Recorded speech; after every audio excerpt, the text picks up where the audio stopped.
At this time, please welcome to the stage the Executive Director of Chattanooga 2.0, Keri Randolph.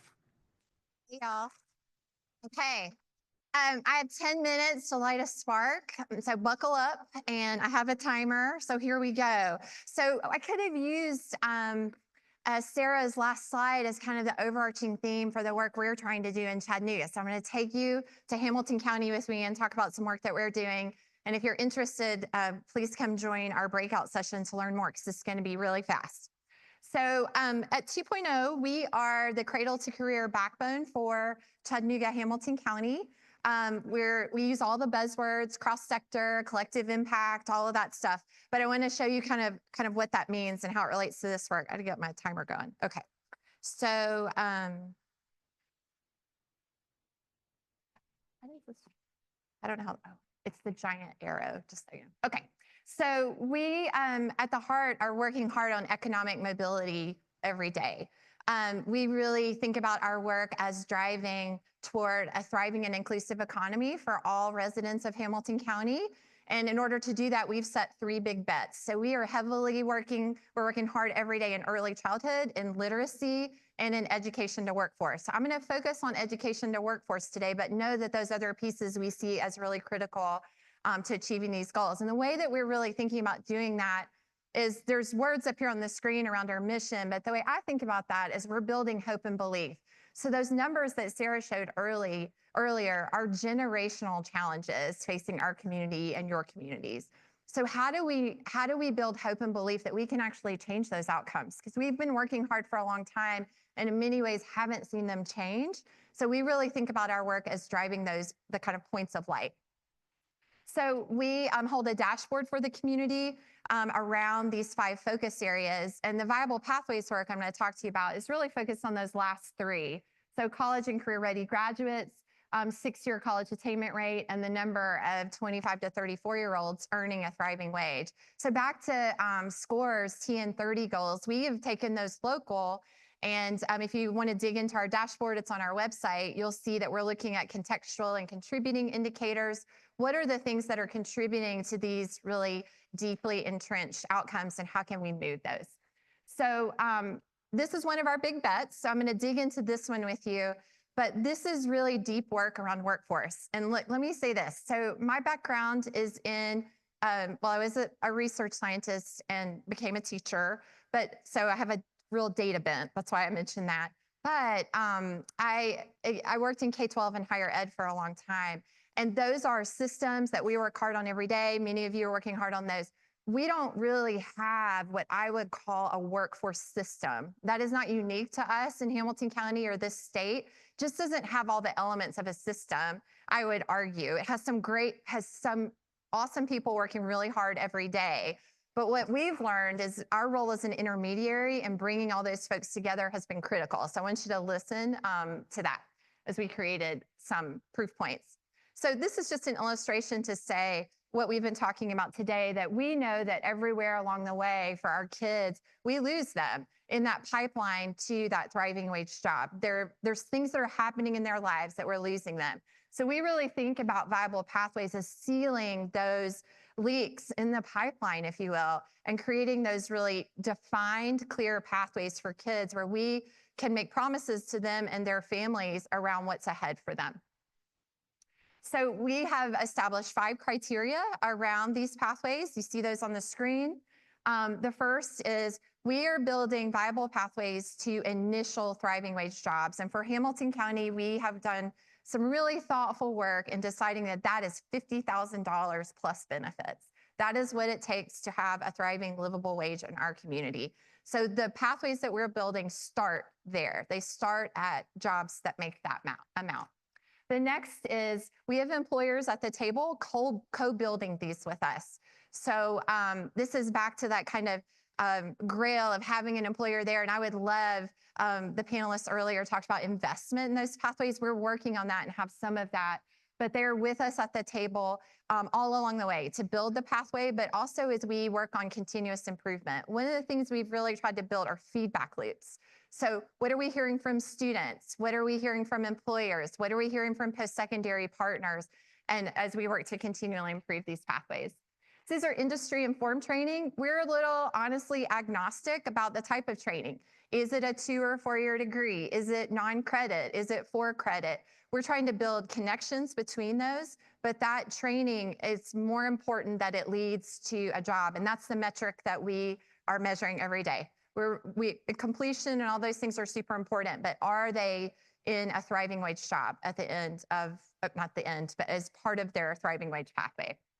And then we build back into upper elementary school. So you heard earlier that we really need to think about middle school. We're working to give families and kids time to decide. So what are the thriving wage jobs in our community, and how are we talking to kids about that early? So 3rd, 4th grade.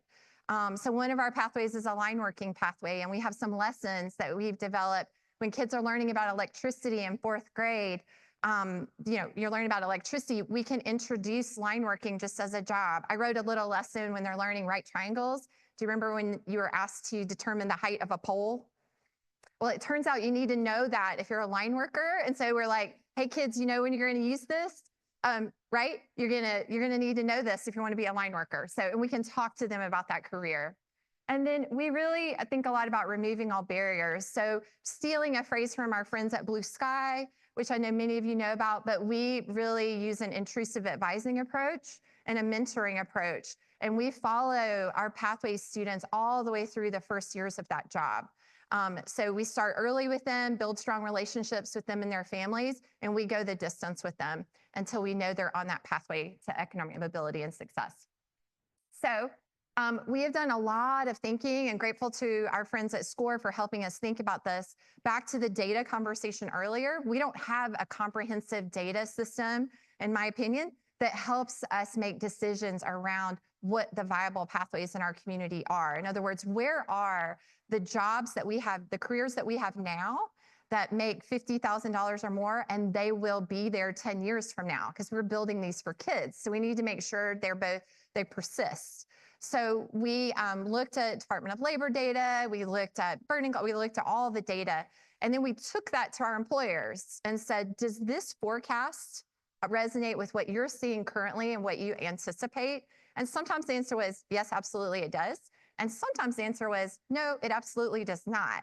So I want to just encourage all of you who are working on this. The data is really important, but we have gaps in our data. So you've got to pressure test that with especially with your employers. So we are working on these. So you see Blue Sky is up there. We partner with them because that is absolutely a viable pathway, but it's Blues, and we cheer them on every day and try to connect students to them. But you'll see the other 10 occupations that we're working hard on for Hamilton County. So this is based on our local data. And you see the ones with green check marks up there. Those are the ones that are currently available to students. And we have others that are, those yellow ones are about to launch.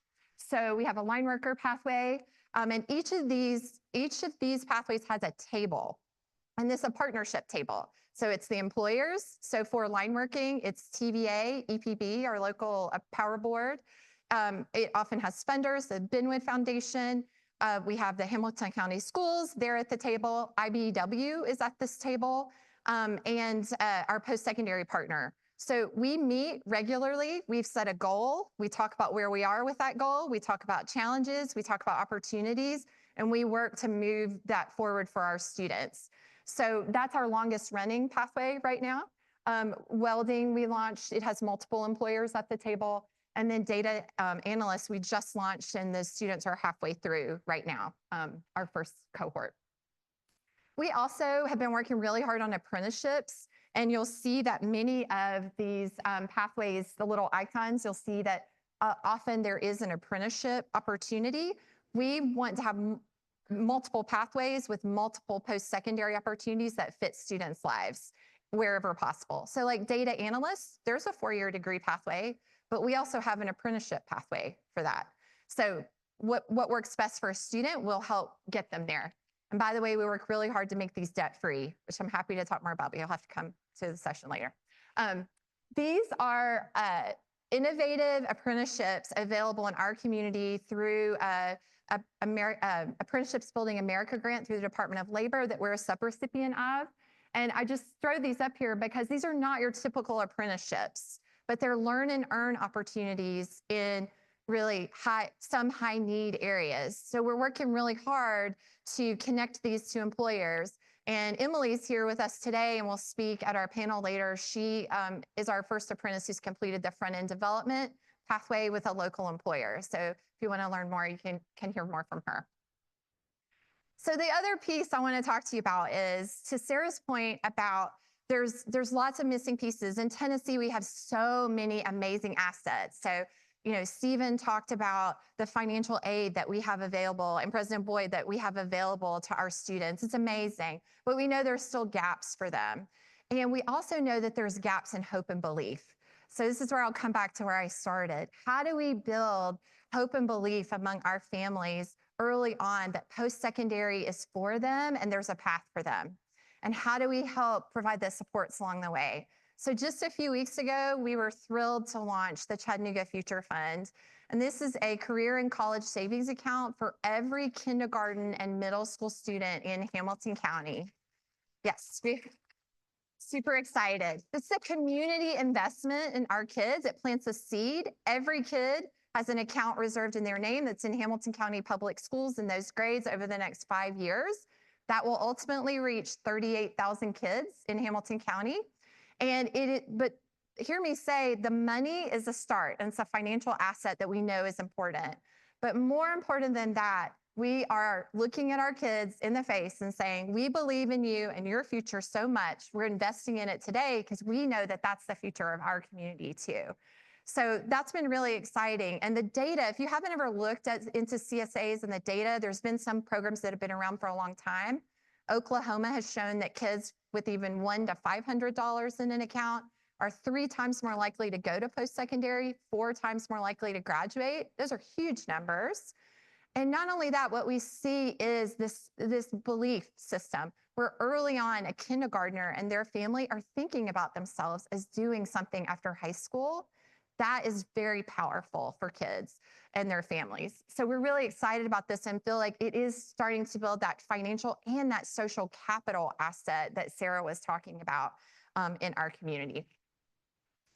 So, when we think about a student's journey in Hamilton County and viable pathways, working toward a pathway for every student, we really want them to be equipped with options and time to decide. We want them to be proactively and personally supported. We want them to have the wraparound supports they need to be successful to and through.